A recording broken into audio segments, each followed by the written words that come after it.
En question principale, Monsieur le député de Drummond.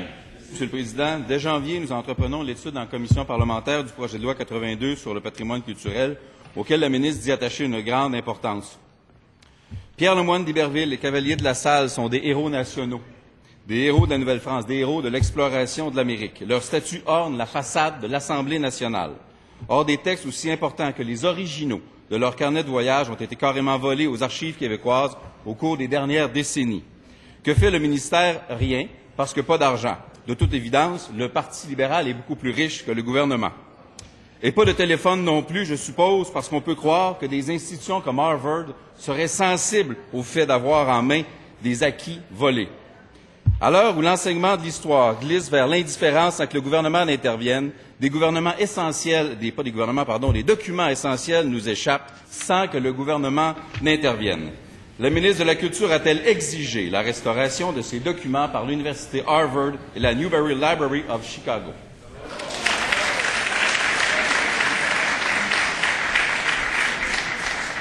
Madame la ministre de la Culture et des Communications. Merci, Monsieur le Président. Le député de Drummond dit le mot restauration, mais je présume qu'il veut dire restitution des documents. Alors, Monsieur le Président, Bibliothèque et Archives nationales fait un travail remarquable dans la protection des archives québécoises. C'est un travail qui se fait évidemment avec toutes les technologies modernes que nous avons aujourd'hui de protection, de conservation, et c'est un travail qui est très bien fait.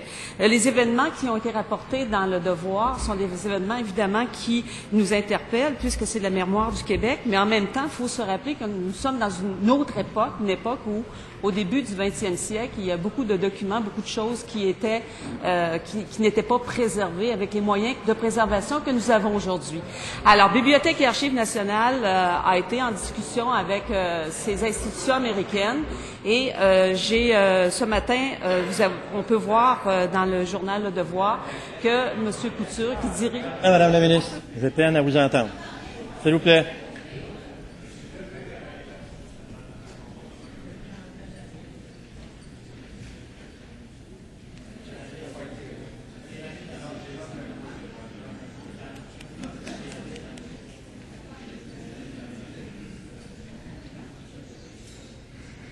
Alors, la question est posée, on est à la réponse, on est sur le sujet. Madame la ministre.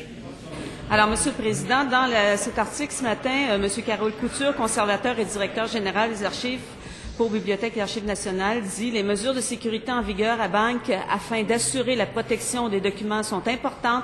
Caméras de surveillance, enregistrement des visiteurs, dépôt obligatoire des effets personnels dans un casier. » Votre temps est terminé, Madame la ministre.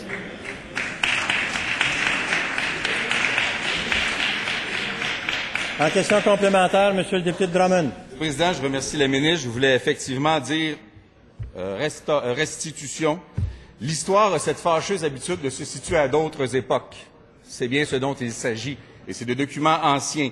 Est-ce que la ministre s'est informée, puisque la question d'argent a été invoquée, est-ce que la ministre s'est informée au moins de combien il en coûterait pour récupérer les 10 documents? Bravo. Madame la ministre de la Culture et des Communications.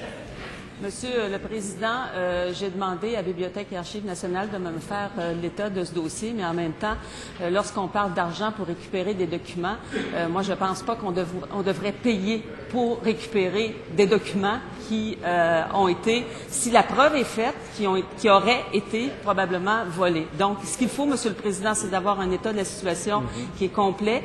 Présentement, les institutions américaines sont en collaboration avec nous. On peut aller consulter ces documents sur Internet. Ils sont bien protégés là-bas, il faut le dire également aussi, et on se replace à une autre époque.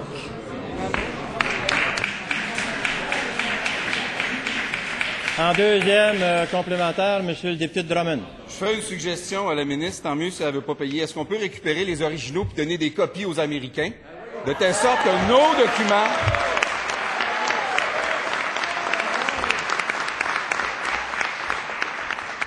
C'est absolument inacceptable. Mais si c'est pour ne rien coûter, est-ce que la ministre peut prendre son téléphone, appeler et demander formellement la restitution de nos biens historiques?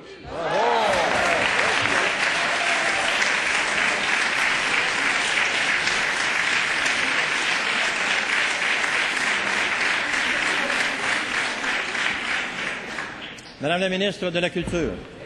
Alors, Monsieur le Président, j'ai écrit une lettre au président-directeur général de Bibliothèques et Archives nationales pour lui demander de me faire l'état de la situation. Et dans cette lettre, effectivement, je parle de me donner toutes les informations utiles sur les procédures et moyens actuellement mis en œuvre par votre institution pour garantir la conservation, la restitution et l'accessibilité à nos documents d'archives.